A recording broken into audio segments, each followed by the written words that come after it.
Serbia work authorization. 150,000 plus job vacancies nationwide. Serbia faces labor shortages in construction, manufacturing, transport, agriculture, hospitality, healthcare, and IT.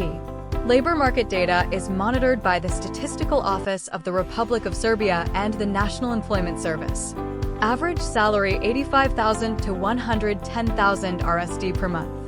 Full-time employees earn competitive wages depending on sector and region. Higher salaries are typically offered in Belgrade, Novi Sad, and Niš. Unemployment rate around 9%. Serbia's labor market continues to stabilize, with strong demand for skilled workers and foreign labor in key industries. Work 40 hours per week.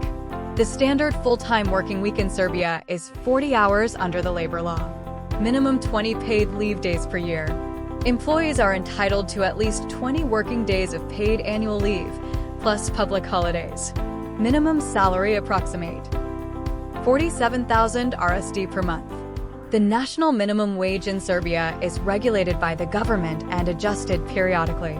Personal income tax 10%. Serbia applies a flat 10% income tax on employment income with mandatory social security contributions.